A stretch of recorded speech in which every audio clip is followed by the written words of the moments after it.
race recaps. He's shown speed, he's shown dominance at other racetracks. Pit stops and strategy. Hell yeah, boys. Let's go. Race strategy, man. Fantasy racing insights. Talking about being a team in the summer. We did it. Good job, boys. Your weekly home for everything Ryan, Blaney, and Team 12. Good job, Timmy. Here's to many more, fellas. Thank you. This is the Team Blaney podcast. Let's go race for a championship.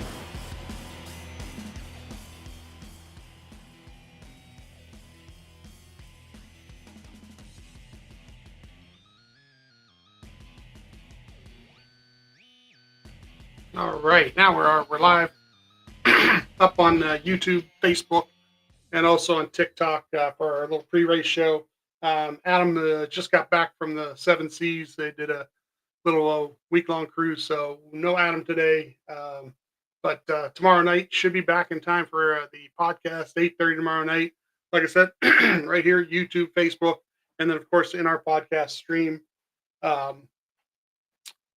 Gonna just kind of like give a little brief recap of yesterday from our point of view, and I know that practice was okay, but the actual qualifying didn't go quite very well, and truth is that there's problems when you don't finish well the week before, and that is you don't get to go out and qualify later in the session, and the earlier in the session, especially Martinsville, it was explained on Stacking Pennies.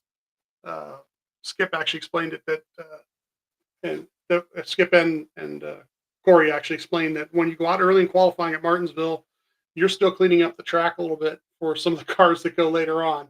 So what ends up happening yesterday is, Ryan goes out ninth, and it just doesn't go well. They're still, like I said, he called it, what did he say on the radio? He called it, sliding all around is what he said. So he just couldn't pick up the throttle and come off the way he wanted to just for those two individual laps. But practice, yeah, exactly. 30 lap average was better than anybody else's. The only problem with that is only 23 of the cars actually did a run longer than 30 laps. And that's kind of weird because the second session got broke up with that 7 cars hood coming off. So a lot of cars came in, went back out, didn't get to run a full 30 lap run. The lowest guy of those 23 guys that did run the 30 lap run was the 20 car. So, and somebody asked that in the Discord chat yesterday too, that, Bubba Wallace looks so good in practice, but if you looked at his car after 20 or 30 laps, he wasn't at the top of the board either. So individual lap speed is super great for qualifying day, but it really isn't that important when it comes to race day. It's all about tire conservation and how well does the car run after 20, 30, 40 laps. And hopefully they get some of those runs that are, it'd be great to see the first stage go without a caution. Let's see 80 laps and see what happens. Passing is hard, but from where Ryan is, I see them passing the first 5 or 10 guys pretty quickly. I don't see those aren't cars that have the handling they're going to need over a long run. So early on, 5-10 laps in, then about 30 laps in, you watch. He'll be able to get underneath guys. He'll be able to turn better in the corner, and he'll be able to come off the curb better. That's the thing that he's done in the last 5 or 6 years there, is he's learned how to drive the track. So, yeah, not really worried necessarily about it, except for that you're stuck back there, with some of those guys, and things can happen, and the racing itself can get a little dicey. So, hopefully we don't see too many problems like last night where guys are just kicking the crap out of each other. The last night was more about that last whole stage was nothing but cautions and caution laps. And I think somebody said it was over 110 caution laps over the race overall. So, I mean, that was crazy last night. And there's something to be said for bump and run and just driving through somebody.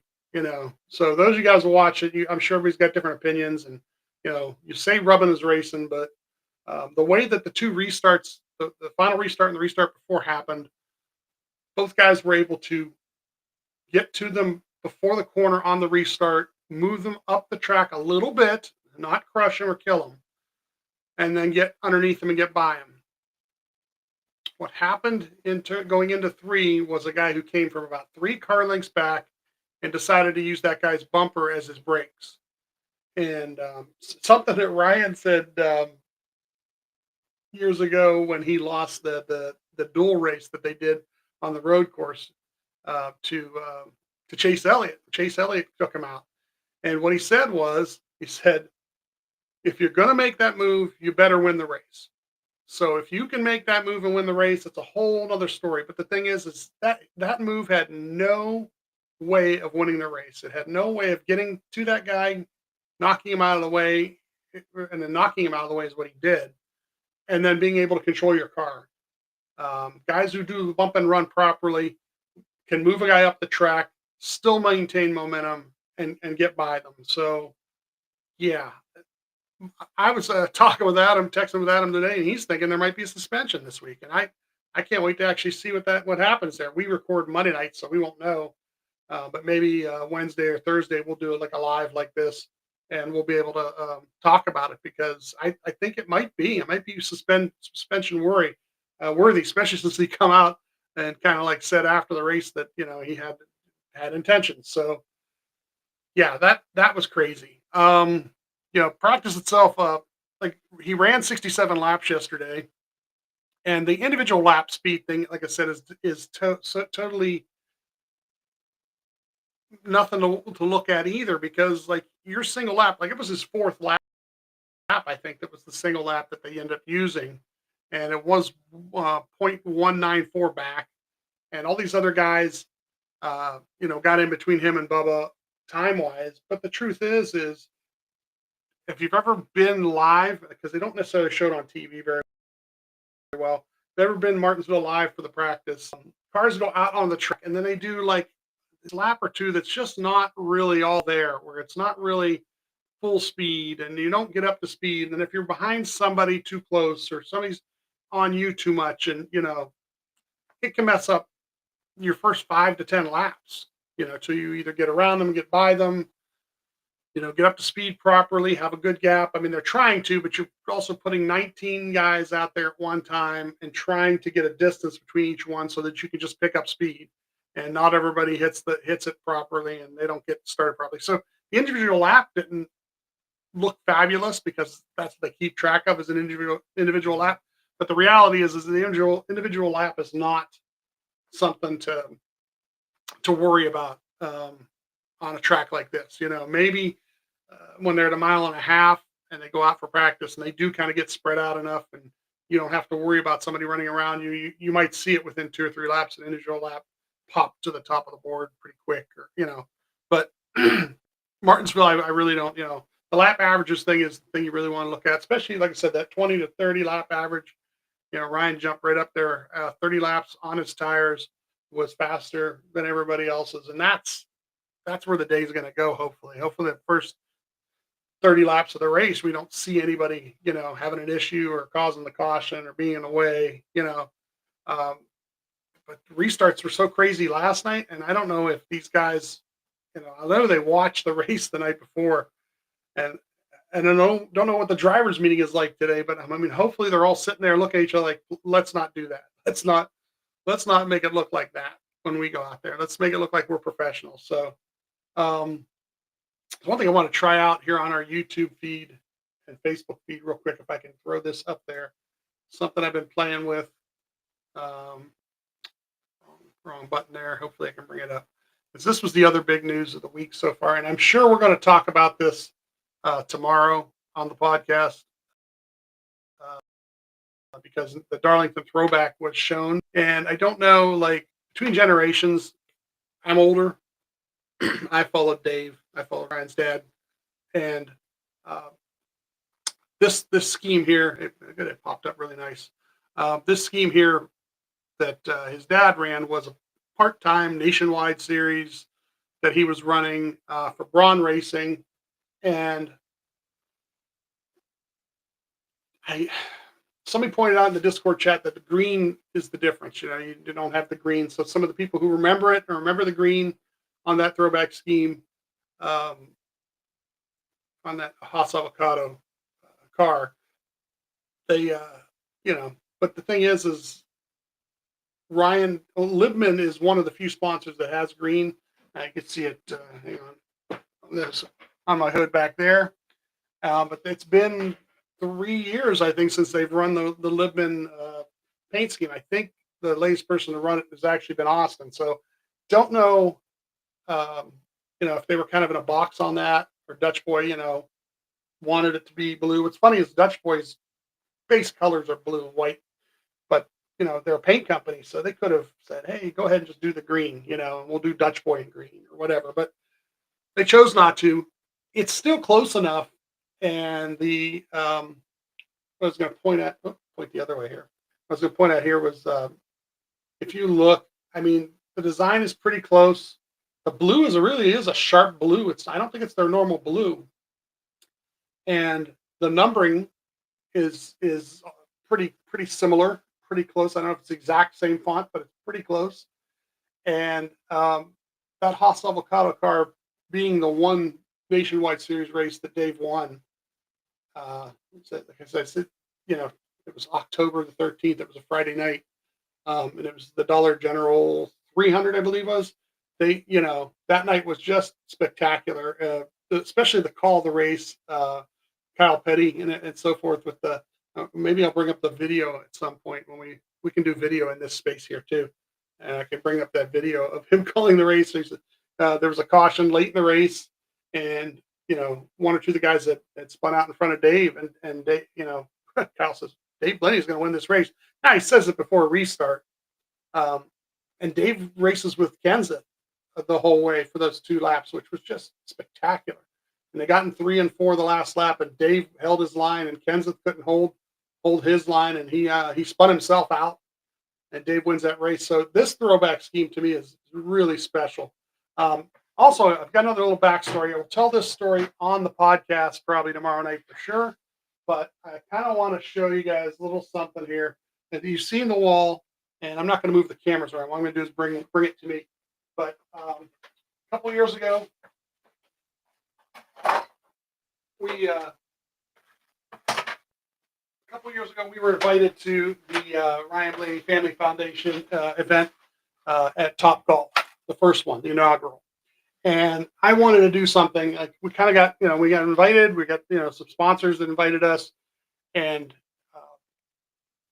I want to do something for those guys. So I designed this. You can see my wall of hoods are all basically different, different Ryan hoods. But I designed this. I put it on both cameras here so you can see it up there too. And I gave it out to, everybody that was involved. Ryan's family, Patty Auber, who helps run the foundation. So I made, I don't know, 6, 7, 8 of them to give out to those different people. And when Ryan came to our booth, I presented him his, and then I had to show him a picture of the wall, so he kind of like see, where this all comes from. It's kind of to me, it's really kind of like a nice little design thing. I like to have all the color, and I try to do some new ones every year. So when I showed him the picture, you're looking at a cell phone, and you got it flipped sideways so you can see like the view, and all the way on the right hand side, I had this design, which, I mean, if you look at the actual Haas Avocado, it's not quite close. And but like I said, most of these aren't professional. These are kind of just like cool little things I like to do to keep myself out of trouble and waste a little time, and then, make something nice that looks, like I said, looks cool. But this, like I said, was all the way it's all the way in the corner, because I have all of Dave's, like 6 or 8 of Dave's different ones in the corner.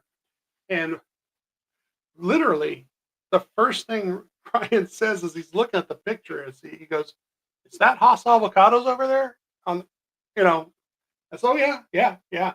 And I think that was the most impressive thing, is like he picked that out of that picture, out of all those hoods that are back there that you see right now. And actually, I didn't have quite as many at that point. And he picked that out, so that kind of tells you where that memory is in his life too. I don't even think, Adam will correct me tomorrow if I'm wrong, but I don't think that,